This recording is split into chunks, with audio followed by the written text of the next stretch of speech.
en otra situación le agregan otro medicamento a lo que están tomando? De vez en cuando.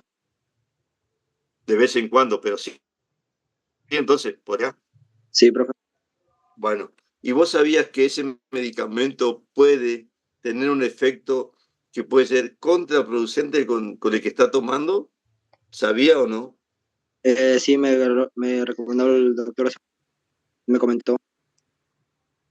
Ajá, bien. Y bueno, eso es lo que conocemos como interacción farmacológica, ¿sí? Entonces, cuando consumimos más de un medicamento, dos, tres o cuatro, ya sea por prescripción de un profesional de la salud o por automedicación o automedicación, puede ocurrir una interacción farmacológica. A veces no nos damos cuenta, y entonces ese fármaco que lo consumimos de manera crónica, supongamos un antihipertensivo, supongamos un antidiabético, puede dejar de tener efecto. Entonces, empecé a tomar un antibiótico porque tenía un proceso infeccioso. Empecé a tomar un analgésico antiinflamatorio porque tuve un esguince de tobillo, un traumatismo importante.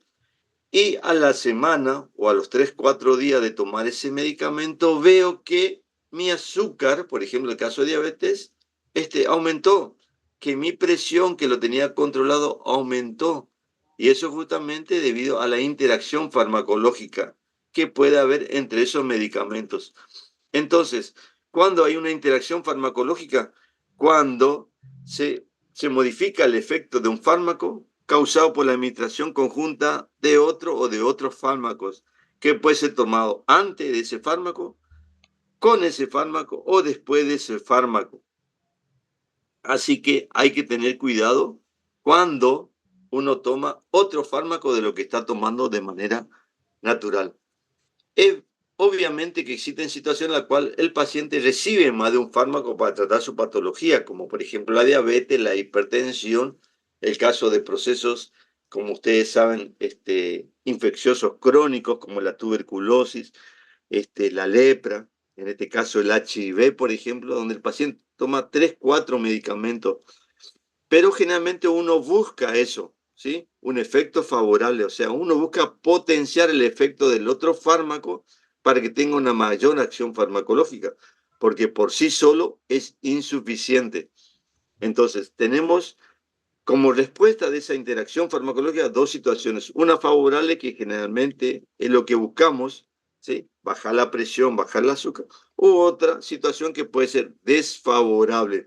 Y esa desfavorable, obviamente, es lo que a veces desconocemos nosotros, ¿sí? A veces, cuando tomamos varios medicamentos, lo que desconocemos y que nos puede causar un daño importante. ¿Y por qué suceden o pueden llegar a suceder estas interacciones? Primero y principal, por la gran politerapia que hay, ¿sí? Existen personas que toman 3, 4, 5 medicamentos como sí, como si nada. Y obviamente la industria farmacéutica también nos facilita. ¿De qué manera? A través de la polifarmacia. O sea, genera medicamentos que tienen varios principios activos, ¿sí? Uno de ellos, así para dar manera de ejemplo, son, por ejemplo, los polivitamínicos. Existen una gran cantidad de medicamentos y así hay un montón de ellos. Entonces, existen preparados comerciales que genera la farmacia y que no nos hace bien, al contrario, nos perjudica. Teóricamente este, favorece el proceso que estamos teniendo, pero no es tan así.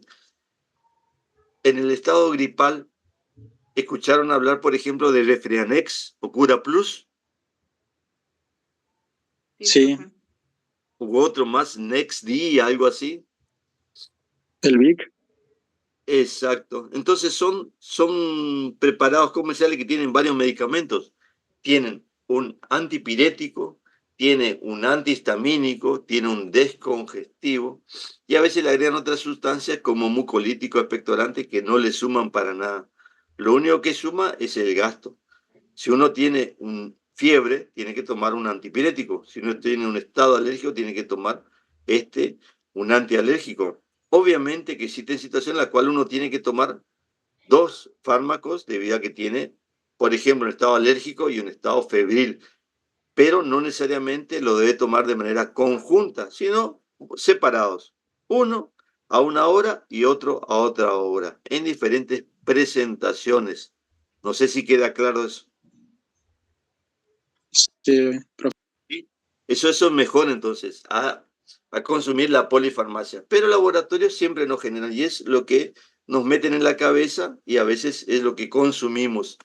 Y a algunos si le pregunta y te dice lo mejor que hay es el Cura Plus para todo. Y no sabe cuál de los 4 medicamentos es el que te fue efectivo. Y el gasto y el potencial daño que te puede ocasionar es impresionante. Encima otra situación es el consumo exagerado porque sí, para estar bien, por las dudas, ¿sí? Porque no me quiero enfermar. Hoy tengo una salida esta noche, entonces me voy a tomar este medicamento porque no me quiero enfermar. Entonces, ahí existe un consumo exagerado y lo cual es muy difícil de revertir, lamentablemente. Se diga lo que diga y lo que diga el doctor Morales también. Así que, lamentablemente, difícilmente se cambia esa conducta de automedicación. Recuerden ustedes que las principales interacciones son a nivel del metabolismo, a nivel del hígado, ¿sí? Y son las más variables entre diferentes personas. Y existe obviamente una gran variabilidad interindividual. Existen personas que consumen 3, 4, 5, no le causan para nada ninguna alteración y otras sí que le causan mucho daño. Lo que sí tienen que recordar algo que es importante, que no es lo mismo la edad en las diferentes personas y sobre todo en los más mayores, ¿sí? En los ancianos, digamos, que tiene disminuido todo prácticamente, ya sea de la absorción, la distribución, el metabolismo, la excreción, por insuficiencia, porque llegamos a un momento en el cual ya todo es insuficiente, hasta nuestro cerebro es insuficiente, ya no podemos a veces ni recordar el nombre de nuestros nietos, pero es algo natural, es algo fisiológico y hay que entender y comprender y acompañar a esas personas adultas. Y obviamente en los chiquitos, en los recién nacidos, ¿sí? 2 meses, 3 meses, 4 meses, que es ahí en ese caso, pero es por inmadurez, es inmadurez. Y a veces le dan sustancias que necesitan un gran metabolismo, que necesitan una gran excreción y lo único que están causando es mayor daño, lamentablemente, a esos neonatos.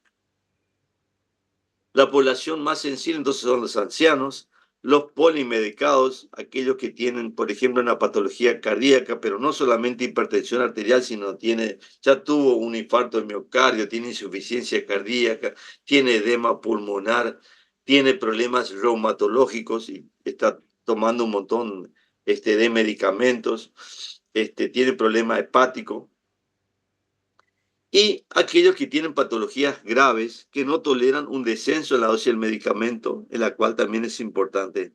Entonces, vos tenés una situación clínica en la cual estás utilizando la dosis máxima de un medicamento y tenés que darle otro medicamento y a veces para evitar justamente esa interacción o que sea tan importante, uno trata de disminuir la dosis del primer medicamento, pero a veces es muy difícil debido a esa situación grave que tiene el paciente.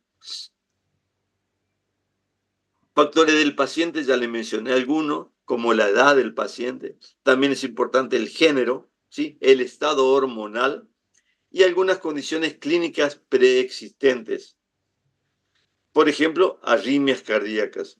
Este medicamento, que les puse acá como ejemplo, la cisapride, generalmente te puede causar un estado de arritmias cardíacas, ¿sí? Alguna alteración en el ritmo cardíaco, cuando se utilizan nada más que en dosis altas la cisaprida.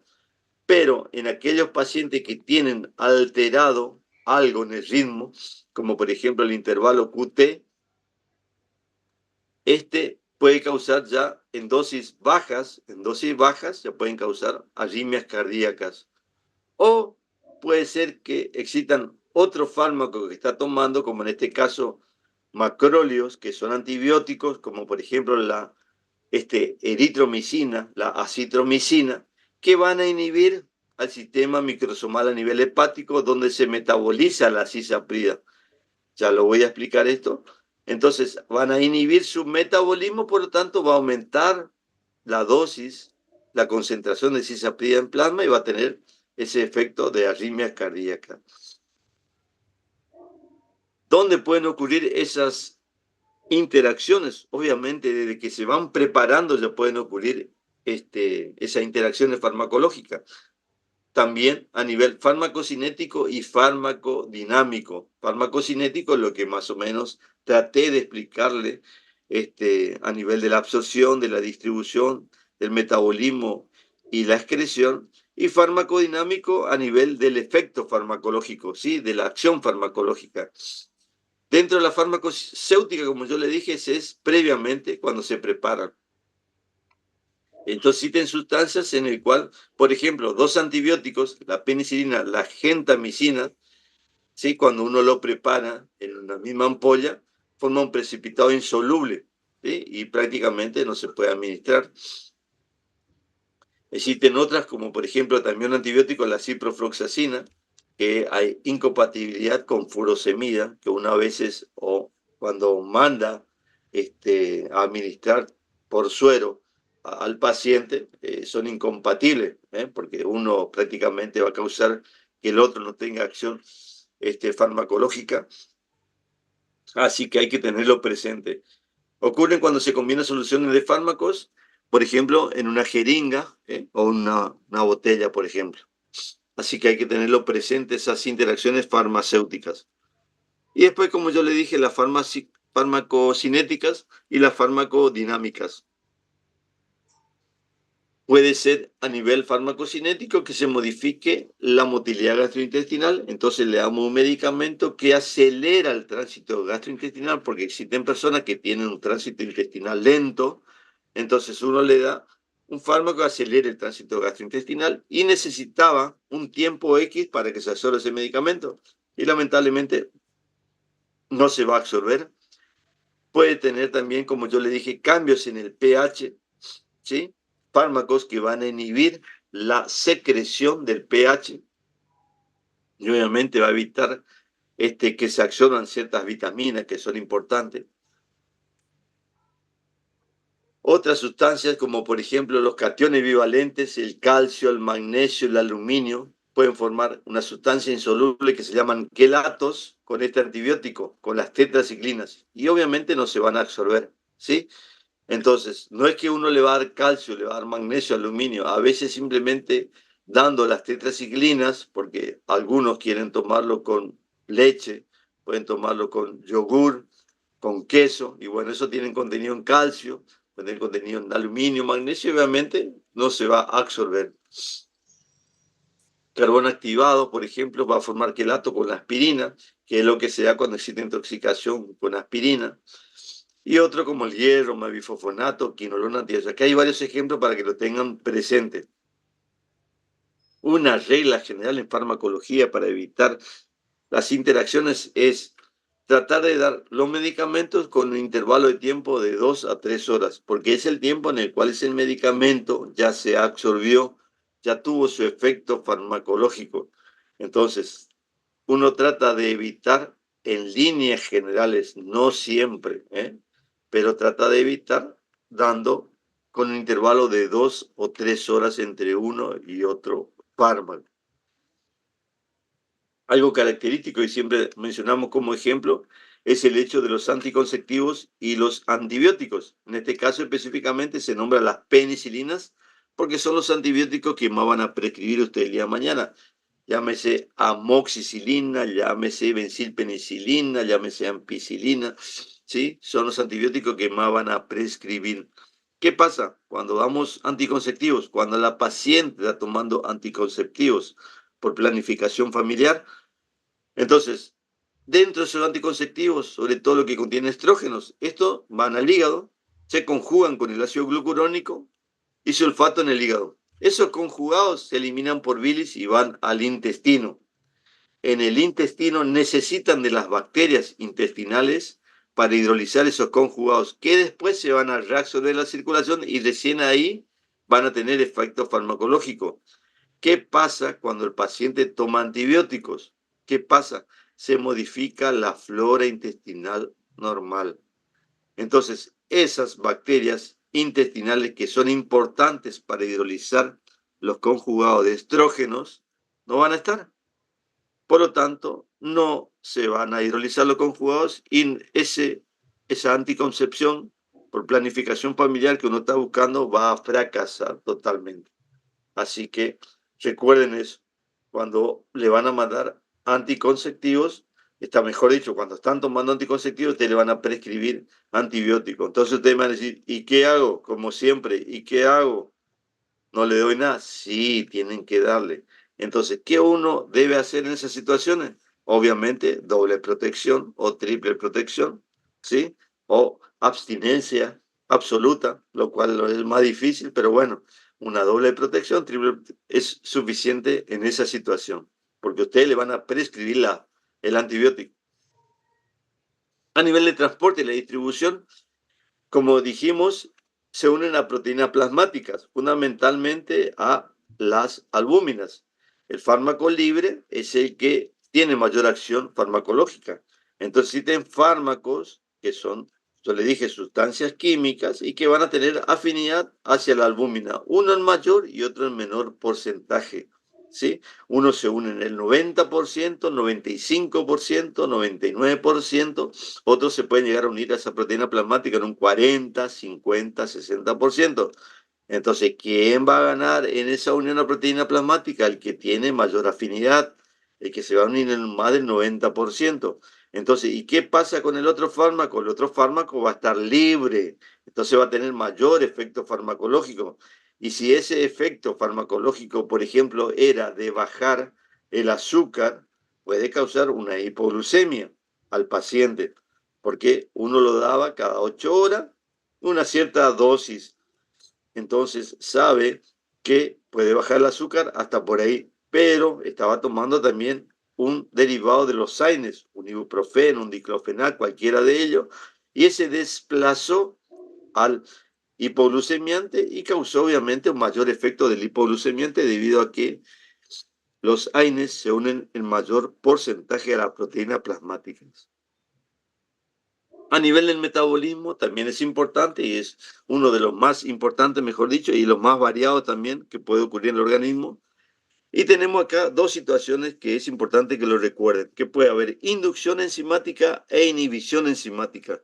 La inducción enzimática es cuando ese mismo fármaco va a propiciar que se sinteticen mayor enzimas a nivel hepático para que se metabolice más ese medicamento. Eso es autoinducción.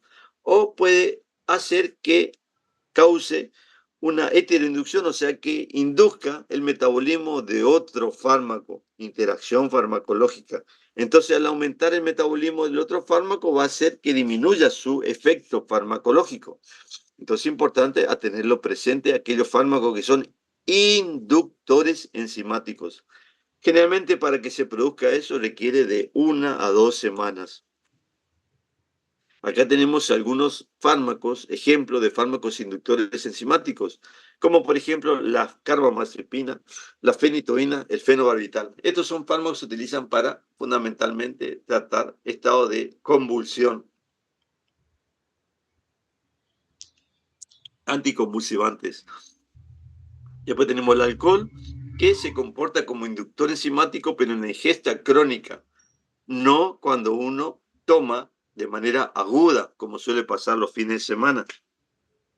Entonces el alcohol se puede comportar de dos maneras. Aquel que es un alcohólico y que toma todo el tiempo, entonces ahí puede causar una inducción enzimática. En cambio, aquel que es un alcohólico, entre comillas, oportunista de fin de semana, ahí puede causar inhibición enzimática. Otro grupo de fármacos, aparte del tabaco, también que es un inductor enzimático, tenemos la rifampicina y grisofulvina. Entonces el otro mecanismo es la inhibición enzimática. En este caso se inhibe el metabolismo y por lo tanto va a aumentar la concentración plasmática, pero no es que va a aumentar su efecto farmacológico. El riesgo está en que va a aumentar la toxicidad del otro fármaco, ¿sí? Al inhibir su metabolismo a nivel del hígado. Y en este caso las manifestaciones de la inhibición enzimática son más inmediatas, ¿eh? rápidas. Algunos ejemplos de inhibidores enzimáticos. Tenemos la eritromicina, ketoconazol, ciprofloxacina, el alcohol, como yo le dije, en la ingesta aguda, y ahí lo que hay que tener en cuenta, lo peligroso que es cuando se dan psicofármacos del grupo de las benzoazepinas, el clonazepam, alprazolam, bromazepam, diazepam, cualquiera de los panes que ustedes digan. Entonces, cuando uno, por ejemplo, consume un derivado de la benzoazepina y toma alcohol, el alcohol es un inhibidor enzimático en ingesta aguda. Entonces va a hacer que esa benzoazepina que te causa una depresión va a tener mayor efecto farmacológico. En primera instancia, esa persona va a estar feliz, contenta, porque tiene un estado de euforia. Y después sí viene el estado de depresión y de coma, ¿sí? Que a veces, por suerte, en la mayoría de las veces sale del paso. Una sustancia como el jugo de pomelo también es un inhibidor enzimático. A nivel de la excreción, también es importante las interacciones y existen grupos de fármacos que son inhibidores de una enzima que se llama anhidrasa carbónica y obviamente causan una alteración del pH afectando la excreción renal. Y el Probenecid, no importa si no se acuerdan el nombre de esto, simplemente ahí lo tienen presente.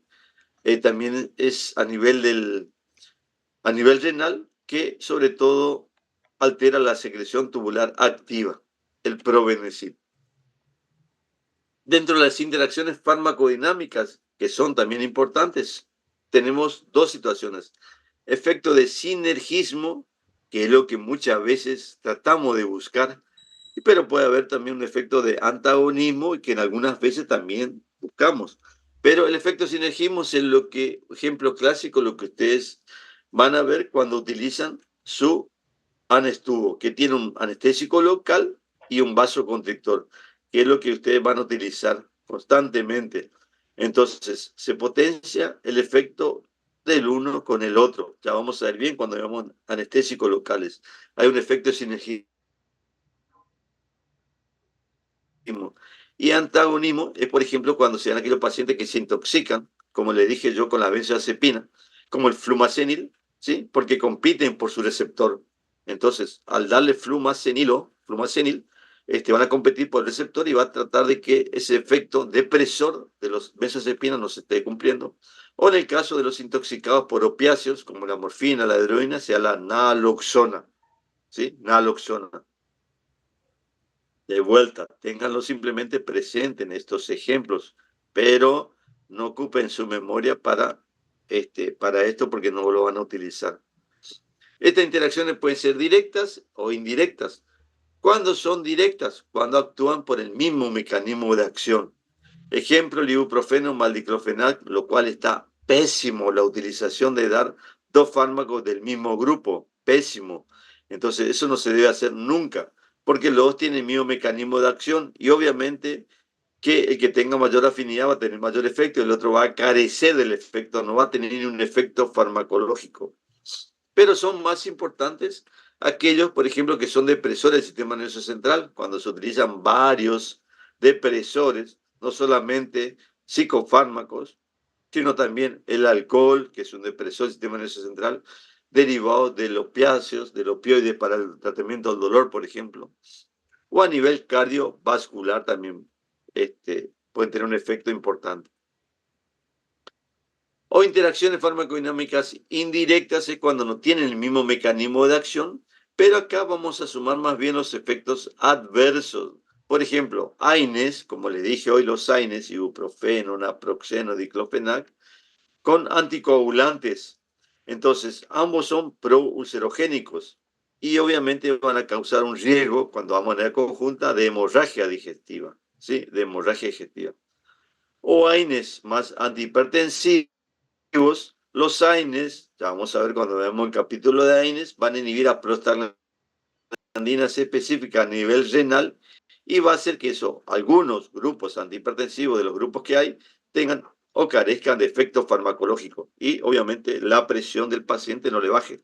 Al contrario, se mantenga o si no puede llegar a subir inclusive. El alcohol tiene una interacción aparte, por decirlo así. Existe un disuasivo alcohólico para aquellos que son alcoholistas crónicos, que es el disulfiram. Se llama efecto disulfiram o efecto antabús. Entonces, ¿qué hace el disulfiram? Inhibe una enzima, que es la acetaldehído deshidrogenasa, y de esa manera no se oxida del acetaldehído. Y ese fármaco, esa sustancia que queda, causa mucho dolor de cabeza, mucho vasodilatación a nivel de la cara, hipotensión arterial, palpitaciones, sensación así, va a salir el corazón, taquicardia, náuseas y vómitos. Entonces se le da como un disuasivo alcohólico para que el paciente deje de tomar. Es por eso que algunas sustancias o algunos fármacos que tienen ese efecto de reacción disulfiram o antabús se lo llaman justamente que tiene un efecto disulfiram o antabús. ¿Y cuáles son el ejemplo? O algo o alguien que ustedes tienen que recordar, porque es un fármaco que van a prescribir y que es el metronidazol. El metronidazol es un antibiótico que también tiene un efecto antiparasitario, que tienen un espectro específico y que el día de mañana ustedes pueden prescribir. Entonces, ese metronidazol va a inhibir al aldehído deshidrogenasa y se va a acumular acetaldehído con todo el efecto que yo le mencioné. Entonces, cuando van a prescribir el metronidazol, ¿qué es lo que tienen que decir al paciente? ¿Qué es lo que le tienen que enseñar a su paciente? Que no consuma alcohol, porque si no va a tener todas las manifestaciones clínicas que yo le mencioné. Y obviamente que si no le dicen al paciente, ¿él qué va a decir? Yo siempre en mi vida tomé caña, tomé whisky, tomé cerveza, tomé vino y nunca me pasó esto. En cambio, mi médico, mi ontólogo me prescribió metronidazol y me empezó a doler la cabeza, tengo palpitaciones, tengo taquicardia. Entonces, ¿a quién le van a culpar? Al antibiótico, al metronidazol. Y nada que ver, es por una interacción farmacológica, efecto antabús o disulfiram. Recuerden eso, metronidazol. Vayan incorporando a su cabecita ese medicamento que lo van a prescribir. Y en quinto año, cuando veamos terapéutica farmacológica, van a ver la importancia que tiene ese medicamento. Otros fármacos que no son uso muy común, pero bueno, que se menciona en la literatura, está el cefamandol, furazolidona, grisofulvina, ketoconazol, pero bueno, simplemente los menciono ahí para que lo tengan. En odontología, justamente, y es lo que ustedes tienen que tratar de aprender, es justamente cuáles son los más fármacos que vamos a prescribir. Y son los AINES, los analgésicos antiinflamatorios. También tenemos los corticoides, algunos antimicrobianos y anestésicos locales. ¿Sí? Pero le dejo como tarea del hogar para que ustedes vayan viendo, vayan analizando. Y en el taller de mañana vamos a ver y justamente vamos a buscar algunas interacciones. ¿Con quién? Con los AINES. AINES más, por ejemplo, aspirina, que la aspirina también es un AINE, pero que yo le dije que hoy en día no se utiliza con ese efecto analgésico antiinflamatorio, sino se utiliza más bien como antiagregante plaquetario para evitar la formación de trombos. Y después tenemos los AINES más los hipoglucemiantes, tenemos AINES con corticoides, AINES con otros antitrombóticos y AINES con antihipertensivos. Entonces, eso vamos a verlo mañana en el taller, es algunas interacciones y para ir aprendiendo de a poquito. Entonces, y por último, las interacciones pueden ser infinitas. Recuerden ustedes que son probabilidades. Es muy probable que ocurra esa interacción. Es lo mismo cuando yo consumo un fármaco. Es muy probable, porque se estudió ese fármaco en ensayos clínicos, que me baje la presión, ¿sí?